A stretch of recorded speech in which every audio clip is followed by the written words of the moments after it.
Pemirsa, informasi mengenai pembunuhan Vina dan Eki semakin ramai. Masyarakat desa sekitar lokasi kejadian mulai angkat bicara dan diketahui polisi pernah mendatangi rumah Peron 8 tahun lalu. Namun tak segera dibekuk. Lantas apa saja kesulitan menangkap seorang buruh bangunan? Namun kasus ini tidak serta-merta menjadi terang. Polda Jabar hingga kini belum memberikan keterangan, ditambah banyaknya spekulasi yang berkembang. Membuat kita kembali merunut ke belakang untuk mencari apa yang sebenarnya terjadi. Kita akan berbincang dengan Komisioner Komnas HAM Aris Hidayah, psikolog forensik Reza Indragiri, serta pengamat kepolisian Bambang Rukminto. Selamat malam, Bapak dan Ibu. Malam. Malam. Malam. Ya. Baik, saya akan ke Mbak Anis terlebih dahulu. Mbak Anis, ini sejauh mana Komnas HAM memproses laporan penyiksaan terhadap Saka Tatal, ex-napi kasus pembunuhan Vina dan Eki oleh oknum kepolisian? Iya, terima kasih. Sebenarnya kasus ini juga sudah lama diadukan ke Komnas HAM, yaitu pada 13 September 2016 oleh kuasa hukum dari Hadi Saputra, Supriyanto, Eko Ramadhani, dan juga Saka Tatal, ya, jadi 4 orang.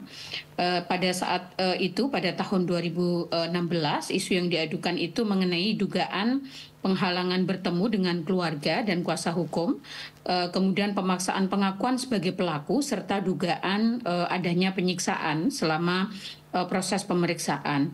Nah, pada saat itu tentu Komnas HAM sudah menindaklanjuti pada tahun 2017 dengan meminta klarifikasi kepada Polda Jawa Barat terkait dengan penanganan kasus gitu ya, terutama menyangkut bagaimana indikasi adanya penyiksaan dan penghalang-halangan kunjungan keluarga, kemudian juga memproses adanya dugaan disiplin dan tindak pidana bagi pelaku penyiksaan, serta menjamin hak-hak tersangka sesuai dengan Undang-Undang 39 tahun 99 tentang hak asasi manusia. Itu yang pertama. Yang kedua, sejak beberapa hari yang lalu menjadi perbincangan publik, Komnas HAM juga kembali melakukan komunikasi dengan para pengadu, di mana kami menindaklanjuti dengan pemanggilan para pihak, termasuk kami juga sudah mengirimkan surat kembali kepada Polda Jawa Barat pada 20 Mei tahun 2024, terutama secara spesifik kami meminta perkembangan terkait dengan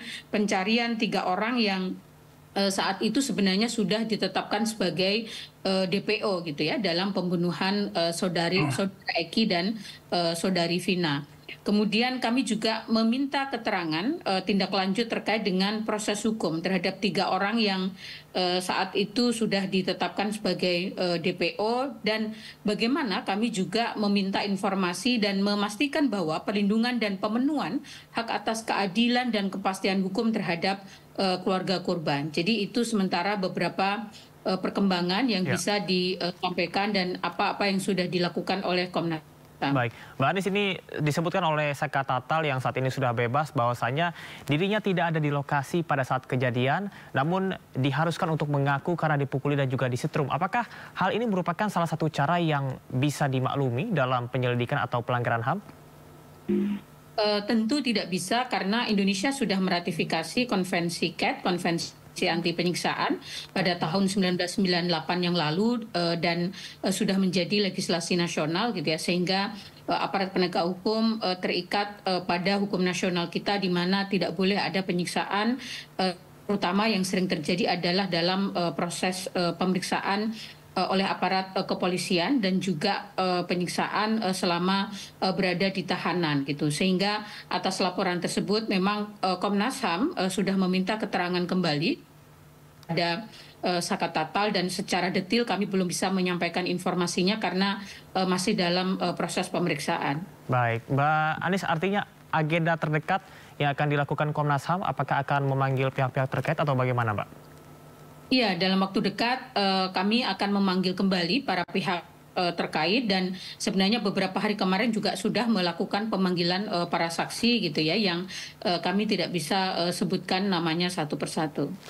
Baik, saya akan ke Mas Reza. Mas Reza, seperti diketahui 1 dari 3 DPO ini sudah ditemukan, Peggy alias Peron, dan menurut informasi warga setempat, pihak kepolisian pada tahun 2016 ini sudah mendatangi kediaman Peron di Cirebon, namun tidak menangkap Peron karena tidak ada di lokasi. Apa sebetulnya yang salah di sana? Ya, standar jawabannya adalah barangkali karena berkas yang harus ditangani oleh kepolisian sangat banyak. tidak sebanding dengan personil yang jumlahnya terbatas. Belum lagi kalau kita bicara kualitas kompetensi penyidik yang barangkali masih harus ditingkatkan lebih jauh, pun juga luput dari perhatian publik. Karena tidak bisa kita pungkiri, hari-hari atau waktu-waktu belakangan ini begitu perhatian publik sangat deras terhadap kasus tertentu, ini seolah melipat gandakan stamina teman-teman di kepolisian untuk kemudian menuntaskan kasus tersebut. Apapun penyebabnya, menurut saya kita semua harus mendukung kerja kepolisian yang semata-mata ditujukan untuk mengungkap suatu kasus hingga memenuhi 4 kriteria kualitas, yaitu tuntas, menyeluruh, objektif, dan transparan. Objektif dalam pengertian sesuai dengan peraturan atau ketentuan yang berlaku, dan juga terbenarkan dari sisi pemikiran atau metode-metode saintifik. Ya, baik. Kalau kita lihat dari proses yang sudah dilakukan oleh pihak kepolisian ini 8 tahun dan masyarakat menganggap bahwa ini terlalu lama. Apakah menurut Anda polisi sudah menerapkan 4 unsur tersebut, transparan dan juga betul-betul detail dalam melaksanakan proses pencarian 3 DPO ini? Tuntas hanya berlaku bagi 8 orang yang sudah berstatus sebagai terpidana. Itu pun hari-hari belakangan ini memunculkan pertanyaan terkait dengan objektivitasnya, yaitu apakah proses pemeriksaan terhadap para tersangka mematuhi ketentuan yang ada, mematuhi konvensi anti penyiksaan, dan juga apakah sudah menempuh prosedur saintifik yang bisa dipertanggungjawabkan. Itu sudah menjadi bahan obrolan baik para citizen maupun netizen. Apalagi kalau kemudian kita bicara tentang aspek menyeluruh.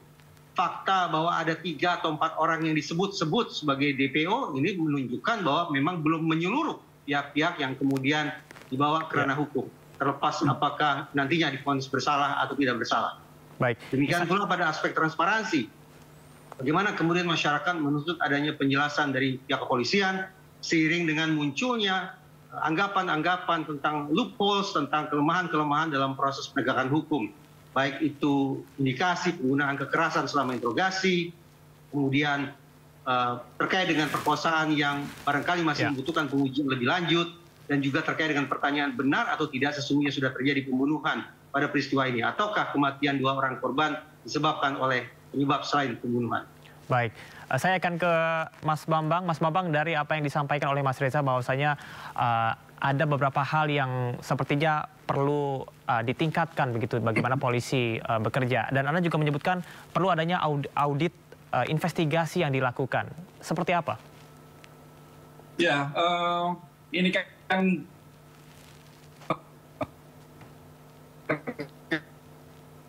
ya. Ya, kami akan mencoba kembali terhubung dengan Mas Bambang. Nampaknya ada kendala teknis. Baik, saya akan ke Mas Reza kembali. Mas Reza, seperti yang tadi Anda sampaikan bahwasanya mungkin dalam proses ataupun juga penyelidikan kepolisian dalam kasus ini bisa dibilang masyarakat tidak puas dan dibuat bertanya-tanya. Lantas dari BAP yang dibuat oleh kepolisian berdasarkan keterangan orang yang disiksa untuk mengakui pidana yang tidak dilakukannya terhadap pemecahan sebuah kasus seperti yang saat ini ramai diperbincangkan mengenai ex narapidana Saka Tatal. Tanggapan Anda seperti apa, Mas Reza? Pertama terkait dengan kesan atau anggapan bahwa ada loophole sekian banyak pada kasus ini, semestinya tidak hanya kita jadikan sebagai dasar untuk menyoroti kinerja kepolisian. Tetapi dari berbagai macam informasi yang saya simak, menurut saya sekian banyak lembaga penegakan hukum pun ada baiknya melakukan eksaminasi ulang atas berkas kerja yang sudah mereka lakukan. Untuk memastikan bahwa keadilan itu terpenuhi, sekali lagi, bagi almarhumnya Vina, bagi almarhum Eki, bagi 8 orang terpidana, bagi 4 buron, dan bagi seluruh keluarga besar mereka. Menurut saya, terutama kepolisian dalam hal ini, memiliki 2 agenda besar yang tampaknya sudah menjadi ekspektasi masyarakat luas. Pertama, sekali lagi bagaimana menuntaskan 4 kasus ini dengan 4 kriteria kualitas yang tadi saya sebut. Di samping itu, secara internal sangat penting kiranya, bahkan sudah mencapai taraf mendesak nih, bagi Mabes Polri untuk melakukan investigasi internal yang akan semakin baik apabila investigasi itu juga melibatkan pihak eksternal untuk memastikan bahwa kesan sudah terjadi katakanlah curtain code atau subkultur menyimpang berupa menutup-nutupi kesalahan sejawat bisa disingkirkan sejauh-jauhnya. Perlibatan pihak eksternal untuk melakukan audit internal saya pikir sangat penting untuk bisa dipertimbangkan, apalagi direalisasikan. Ya, baik Mas Reza, kami akan mencoba kembali terhubung dengan Mas Bambang. Mas Bambang, seperti yang disampaikan tadi oleh Mas Reza bahwasanya perlu adanya audit internal dan juga eksternal. Apakah Anda setuju dengan hal tersebut? Ya, pada prinsipnya memang audit internal itu, audit investigasi itu internal itu penting sekali gitu, untuk memastikan bahwa proses yang selama ini dilakukan oleh penyidik itu benar-benar dilakukan sesuai dengan SOP gitu. Waktu 8 tahun ini tentunya sangat panjang. Kita mengapresiasi Polda Jawa Barat yang sudah bergerak demikian cepat ya, karena untuk menyelesaikan PR-PR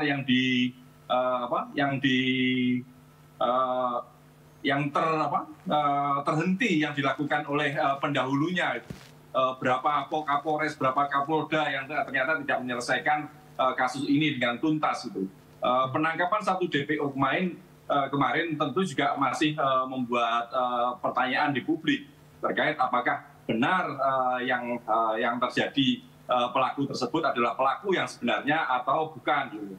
Karena kalau melihat apa yang dikemukakan di Polda Jawa Barat terkait dengan mengapa tidak bisa ditangkapnya 3 DPO itu, salah diantaranya karena 8 orang yang melakukan yang sudah didakwa dan divonis itu mencabut BAP-nya gitu.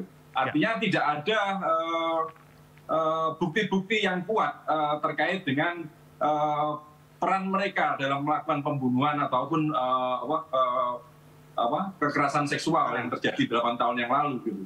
Makanya audit internal itu penting, dan kemudian pengawasan eksternal itu juga harus dilakukan untuk memastikan bahwa semua itu berjalan semestinya itu. Komnas HAM kita dorong untuk terjun langsung saat ini, tidak perlu menunggu lagi, karena sudah ada pernyataan-pernyataan yang membuat heboh di masyarakat. Kalau tidak, nanti ini akan menjadi bumerang bagi kepolisian.